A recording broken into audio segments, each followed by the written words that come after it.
Hello, everyone. If you're enjoying a chat at the back, this is the moment to come back. We are about to start our opening keynotes. Please join us.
Dear people at the back, this is your moment to come forward, find a seat, now or never, if you'd like to hear the keynote speeches. Yay! You're missing out otherwise, I'm telling you.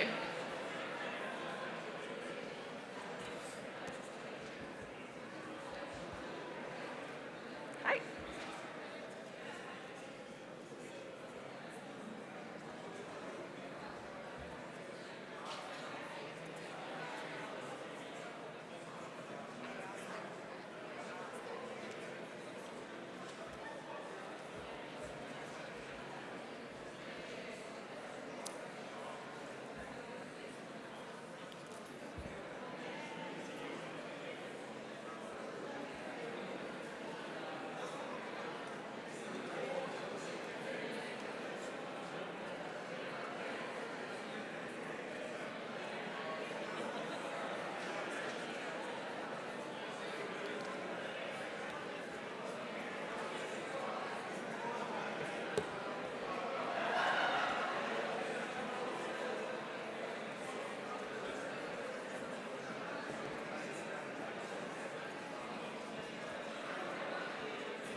we will get started with or without the people in the room.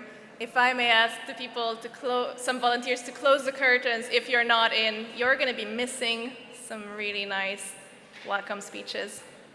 Thank you for coming back to this session. I hope you had a wonderful time in the parallel sessions. How are we feeling so far? Woo, all right, all right, all right. There's a lot more to come. I'm going to wait a single second while the latecomers come on in. Thank you. Please join us. Without further ado, we are at the part of our program where I have the pleasure of welcoming our opening keynote speakers. We have 4 of them who have prepared some inspiring messages for you all. I'm going to invite them one by one to take a seat on the stage, and then they will all share their messages with you. Please give a warm welcome to Natia Gvianishvili, leading Georgian LGBTI+ activist, currently co-chair of ILGA Europe Executive Board.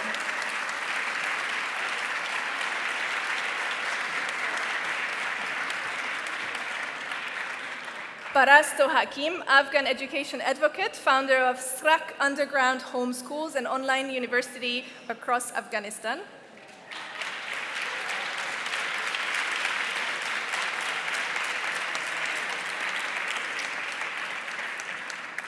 Zoya Miari, Palestinian-Ukrainian peace ambassador and storyteller, founder of Waves to Home storytelling movement.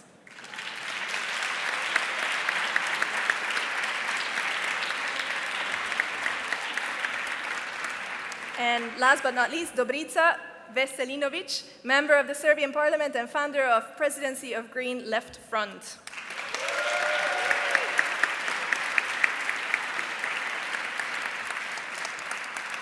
You each have 5 minutes. The floor is yours. Inspire us.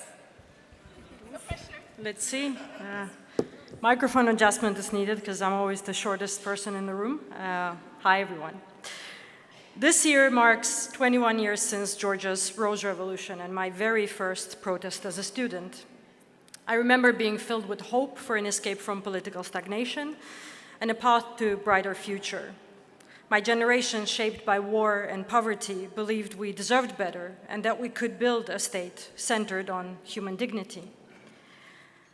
2 decades, several burnouts, and 1 migration later, it feels like we're running in circles. While things have improved compared to those bleak years, they remain far from the dreams that we held in 2003. We did not dream of the world collapsing around us.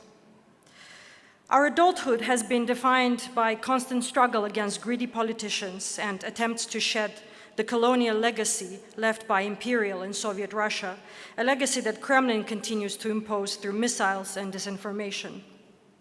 Across Eastern Europe and South Caucasus, people face persecution, trauma, and loss of rights, with queer people enduring particularly immense hardships. This is the legacy of Russia's self-proclaimed civilizational mission of assimilating peoples, erasing cultures, and exploiting resources. Not unlike others around the world, we were also left with the colonial heritage of racism and political homophobia. So with today's geopolitical struggles landing on the backs of LGBTQI people, countries like Georgia remain a particularly fertile ground for such harmful narratives. This comes as a surprise to some because Georgia implemented progressive laws and embraced European aspirations for years. Our Western partners hoped their support would drive lasting change. Yet here we are again.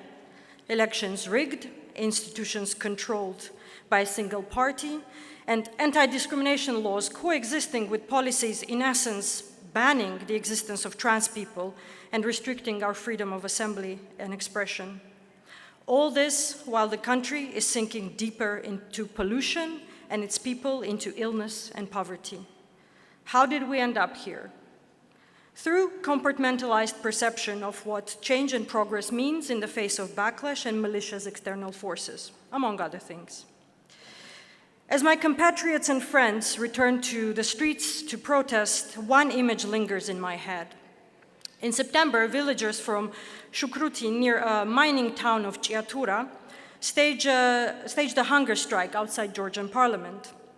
Mining beneath their village had destroyed homes, vegetation, and wells. They stood in the rain and cold for weeks, ignored by the government. Ultimately, they returned to their devastated village to continue resisting there. The final image of their protest, a woman standing alone, crying as others pack their bags, epitomizes what has gone wrong in Georgia. This was not the first protest of its kind to gain little attention, nationally or internationally.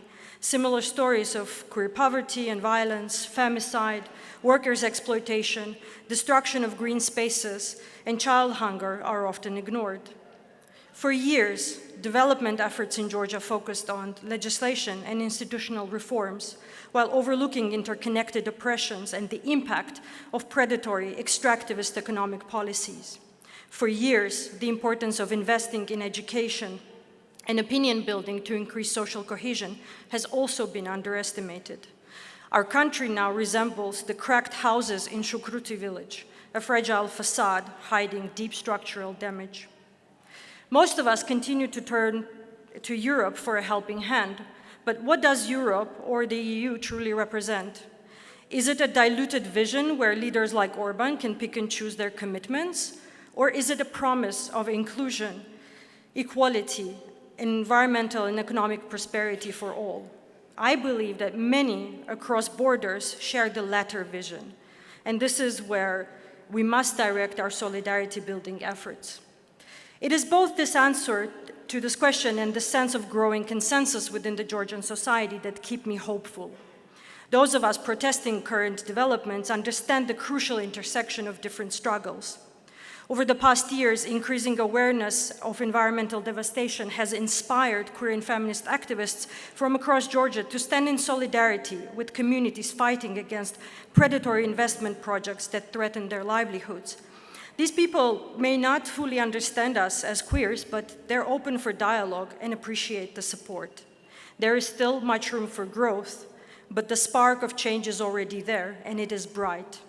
This is what long-lasting change looks like: acts of solidarity and a diverse group of people spanning generations, refusing to accept the historical revisionism and distorted image of our present pushed by wealthy oligarchs. This solidarity is precisely what unsettles authoritarian political forces whose goal is to keep the society polarized and paralyzed. What is happening in Georgia is a cautionary tale that also holds a promise.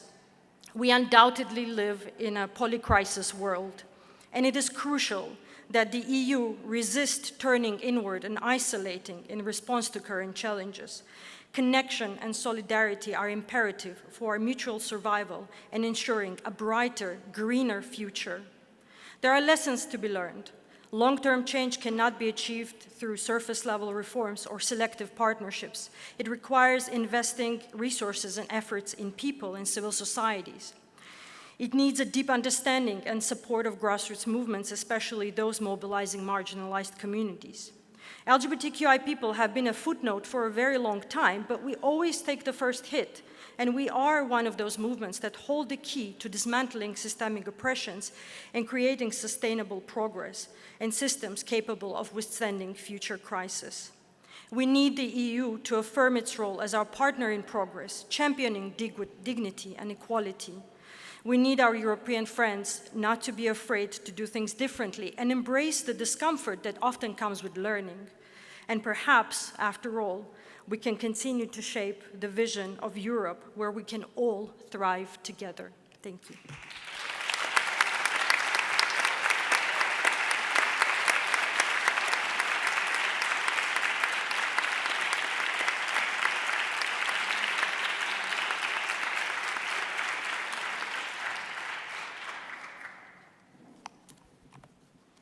Good evening, ladies and gentlemen.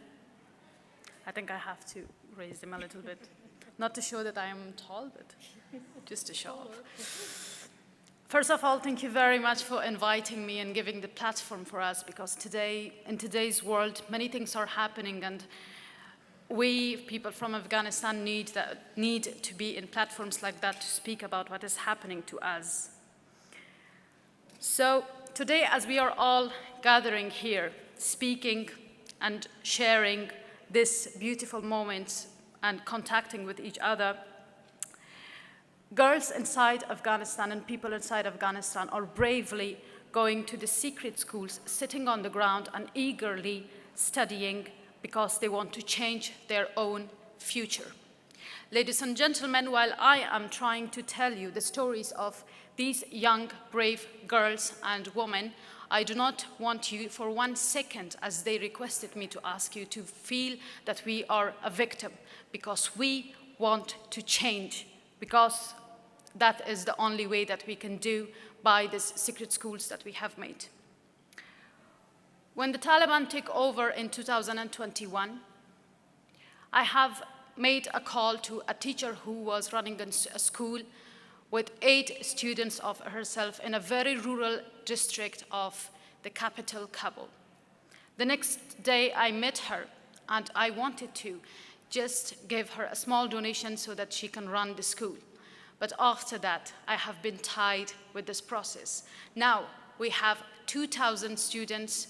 We have 225 women who could not go to school in 1996 and during the first period of the Taliban. And we have more than 14 schools all across Afghanistan. And this fight has been going on since that day, September 2021. And since today, we are powerfully going on and continuing our route. When they banned our schools, we have made secret schools, undergrounded schools. When they banned our universities in 2022 in December, we have made online universities and undergrounded universities at homes. When they banned women from works, we have made secret channels undergrounded for women to work as they were before, powerfully. These women and these girls are now a burden on their family members. The family members who do not have food to eat. According to the World Food Programme in Afghanistan, 47% of people do not have enough food to eat. So what they are doing is they get away or get rid of their daughters, even if they are very small. So for that, the young girls inside our secret school, just to stay in the schools because they have a hope for the future after the Taliban, they are shaving their heads. They are trying to look less beautiful, and they are trying to work from morning until night so that they can contribute with the family members and as a breadwinners, so they do not have to deal with the forced marriages. We have done our parts. And there is a question that one of the girls asked me today before I came here. She was asking me, why is the world silent? Why the young generation who are freely able to go to school not reaching out and not doing anything for us? And ladies and gentlemen, we have done our part. From going to the secret schools every day while our soul is shattered of fear, to shaving our heads, to leaving our country, our favorite food, our family members, and our cultures. Now, I want to ask you what you have done. Maybe you will ask me again that what I can do. So I'm going to ask you again another question. How many newsletters have you read about Afghanistan? How many tweets have you done about Afghanistan? How many panels have you made about Afghanistan? How much money did you donate for all those organizations like us? I'm not trying to gather donation, but there are some other organizations as well. How much money have you donated for those family members? Because €1 is enough for one day, 24 hours of meal in Afghanistan for one whole entire family, which is usually of 7 people. Have you done your part? Sorry. If you have not, it is the time right now. We do not have much time. The girls are every day a direct target of the Taliban. Stand with us so that we can show them.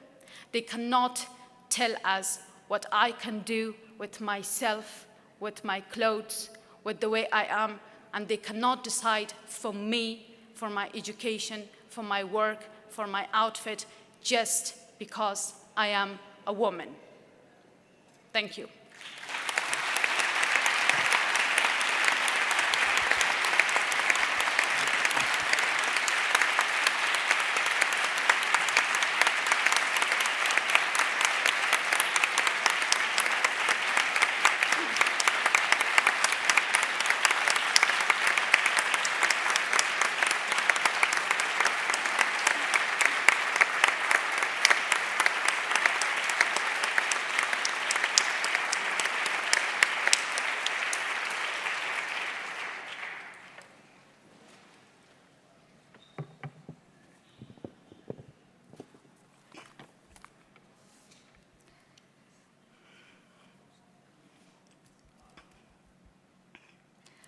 What story about your life do you tell yourself?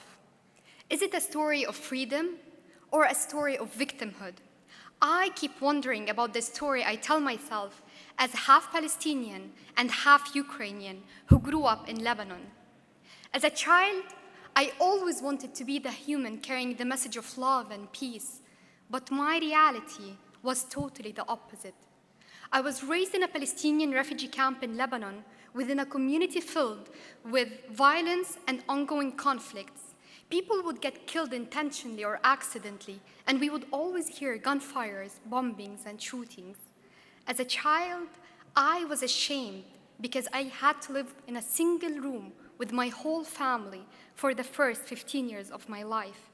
I was ashamed to tell my school friends that I come from a refugee camp because of the associated stereotypes and because I had to study in the bathroom at times. In 2021, as the situation in Lebanon worsened, we decided to have a fresh start in our second home, Ukraine. We finally found stability and began enjoying life again. But that wasn't for so long. The war in Ukraine began, shattering us once more. As we were escaping the war in Ukraine, thousands of people struggled to get onto the train that meant safety, that meant life. My legs were shaking as I was terrified that something bad could happen to my mom and my younger siblings. In a cabin that's meant for two, we found ourselves 12 people squeezed together. How do you find hope and strength fleeing a war and not knowing at any point you could get bombed with your whole family? Having survived 2 wars and become a refugee twice as half Palestinian and half Ukrainian, what story do I tell myself? In that confined space, while escaping the war, standing body to body, terrified, my mom looked at me and said, "Zoya, we should sing." And so, we all sang with other refugees. We started singing Ukrainian folk songs, and with each song, our resilience grew stronger. At that moment, I felt internal freedom. Not even a war could take it away from me. And I promised myself, if we make it out alive, I refuse to become a victim in life again, and I would become a warrior and a fighter. I started sharing my story and realized how storytelling became my weapon, a healing power. I started to collect the shattered parts of my story. Talking about my pain and letting it all out freed me from the mental prison I had within. I knew deep down I had the power, we have the power to reframe our stories in a way that helps us lead change in our lives and the lives around us. I remember sitting together with other refugees whom I met during a summit similar to the one you're attending here today, to discuss our shared traumas and our definition of a home. We felt the collective power of storytelling. We wanted to bring this magic to the world, so we founded Waves to Home, a global storytelling movement with young leaders who deeply connected over a sharing circle. And in that space, where we all shared our vulnerabilities, we felt belonging, and somehow we felt home. Our struggles connected us. It is told that shame dies when stories are told in safe spaces, and that was our collective healing. Today, we are reshaping the stories that we tell ourselves. Instead of hiding behind the fact that I come from a refugee camp, today I stand confidently as twice a refugee, and I say it. I was able to reframe my own story, but what do I tell my friends and family who are still struggling to survive every single day in Palestine, in Ukraine, and in Lebanon? Today, 3 of my home countries are struggling. Over 400 days of genocide in Gaza, 1,000 days of the war in Ukraine, and the war in Lebanon that is taking away the people that I love. What story do I tell them today? What story should I tell you today? I was in Iceland a few days ago, and I was looking at the peaceful ocean, the clear sky, and thinking about how beautiful our nature is when left untouched. I saw the frozen parts of the country, and I wished I could freeze time, and with it, freeze the destruction happening in my home countries, freeze the killing of children, of humans who are so alive, just like me, just like you, and just want to live and dream. I couldn't. Even the ice was melting because of the climate change, which made me think about how everything, literally everything, is connected. Our struggles are all connected wherever we are in the world. Whether we are striving for environmental justice or fighting against oppressive systems, these struggles are deeply connected. The bombs dropped on Hiroshima during World War II caused massive destruction, leaving a lasting scar on humanity and the environment. Yet today, we witness the same horrifying reality in Gaza, where more bombs have been dropped than on Hiroshima. These ongoing genocides and wars bring enormous human suffering and leave a lasting impact on the environment. All this suffering imposed on our people and our environment is caused by systems that prioritize power and profit over human life. Our fight for a better world is a fight for all. When we stand up for the environment, we stand up for human rights. And when we stand up for the oppressed, we stand up for our planet. It's time we see our problems as intersectional and interconnected. After sharing my story to shed light on the hypocrisy, double standards, selective empathy, which one side of me is completely humanized and the other side completely dehumanized, I'll leave that for another time, I received a long, beautiful, and hopeful message from a Swiss-Lebanese young woman, Nathalie. She thanked me for sharing my story, through which she found hope, and I thanked her in return for giving me hope. She then shared about her father, who was killed in Beirut by an Israeli airstrike just 3 weeks before this message. I was shocked. What story should I tell her? She explained that she refuses to hold on to hate and instead wants to focus on love and hope. Nathalie gave me za'atar, Lebanese thyme, that her dad had made just before he was killed.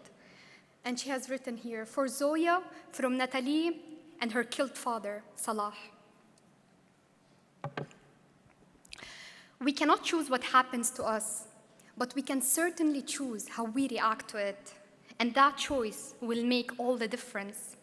It's true that wars and violence bring so much trauma and pain, but within these traumas, there's also a space for so much love, collectiveness, and hope. Occupation may steal our homes and restrict our external freedom. Wars and genocides may kill the people that we love, but they will never take our spirit away. They will never take my spirit. They will never take Nathalie's spirit and the spirit of every human fighting for justice and peace. The freedom we have within this, they can never take.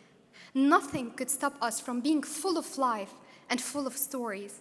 That is our true power. That is true resilience. Today, we find power in our collectiveness. Our struggles are deeply interconnected, and because these struggles affect us all, we are all deeply connected too. Our collectiveness is more powerful than any injustice. Our collectiveness is what brings us closer to the freedom for all. It's no longer me versus you. It's all of us fighting together systems of oppression for a collective healing and collective liberation. I imagine a world free from occupation, oppression, and injustice. I imagine a world where every child is playing safely, happily, crazily, instead of being bombed. I imagine a world where everyone can dream about their future, can write their stories, can get curious and be a happy kid again. I imagine a happier and more just world. In this world, everyone deserves to be free, because no one is really free until we all are free. Free Palestine, free Ukraine, free Lebanon, and freedom to every oppressed human in the world. Thank you.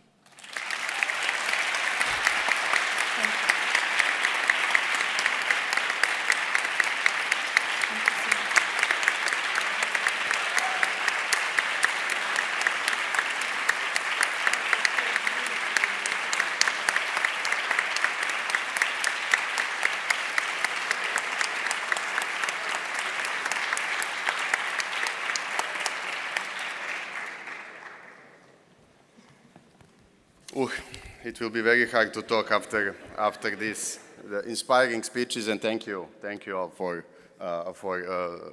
letting not just us but the world what is happening. So my name is Dobrica Veselinović and came from Serbia.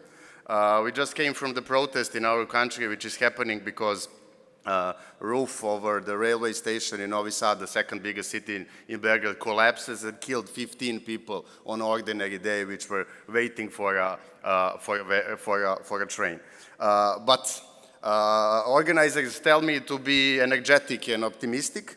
And first things that cross my mind in that very hard task is that sometimes it's more important how you are saying something than what are you saying. So sometimes it's better maybe to be a little bit quiet than to be very loud when you are speaking. How we change the system in which we are living is something that you all know. You all know what are the problems in your societies, communities. You all know what are the problems, what are the possible solutions, programs. You have policies. Or I hope that you have. This is party academy, so it's better to have party programs that don't. I want to tell you some of the things that I learned through the process of 10 plus years be active in different political struggles, and I put it in 7 points, so I will not be so long. So first thing is something that is very normal, that people vote for people. I want to say that you need to respect your opponents, because when you respect your opponents, you're also respecting people who are voting for your political opponents. And I hope that we all don't want to make more divisions in our society, because we all want to have one country, not 2 or 3 countries which are dividing by the political divisions. We need to understand them and respect them. Second, be humble in success and show dignity in failure. We learn a lot about the failure in Serbia, and I hope that it will progressively getting more and more in successes. But for me, what is the result of failure is the lessons that we learn and make better success in the future. That willing the opportunity to change something is followed by this wall of fear. And sometimes the fear of success inside you or inside your organization is something that we usually forget. Learn about that and try to overcome that. You know that hope is always more potent than fear. Usually we Greens are fighting against something. And just look about our campaigns that we waged through the course of the years. Protect forest, save greenery, stop some urban unwanted development.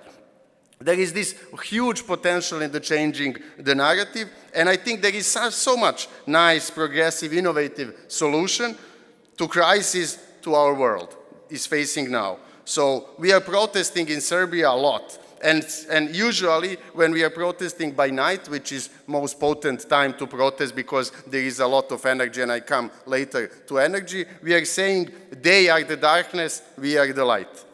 There is a fourth point which I think it's also very, very crucial. That is energy. So energy makes all the difference between the people. You know this Gramsci saying of pessimism of the intellect and the optimism of the will.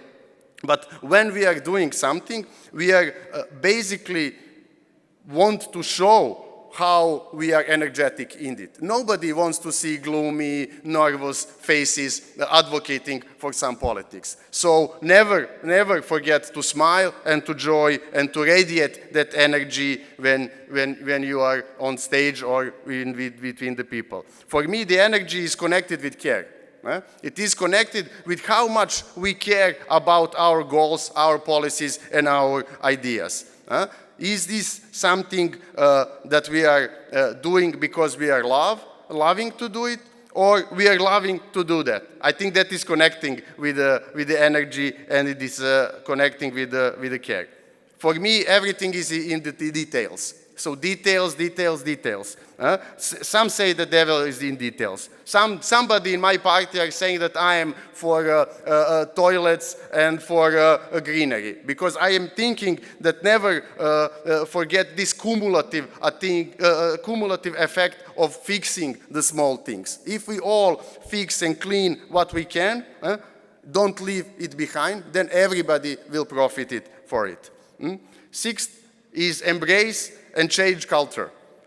So organizational culture is something that is on constant change. If we read about it, if we learn about it, if we look about it, then things will change. And only constant in this world is that change. So be that change. And for the closure, and the seventh thing is to have fun. I really think that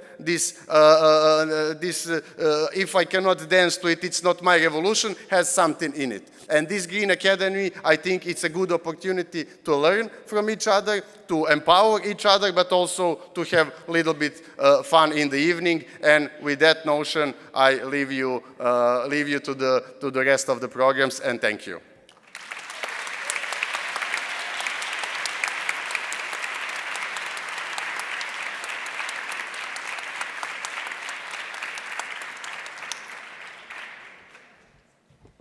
Thank you so very much to all four of you for being here, for sharing your messages. Thank you for doing your part and making this world a better place. Thank you so much. One more round of applause, please.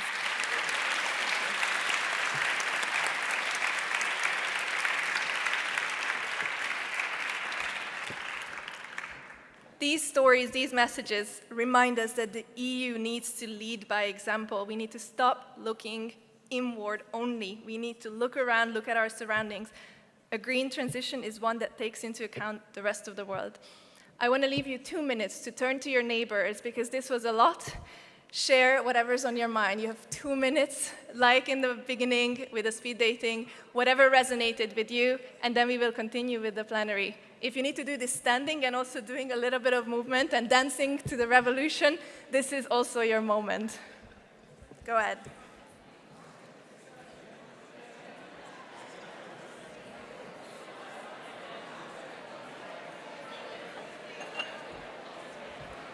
Thank you.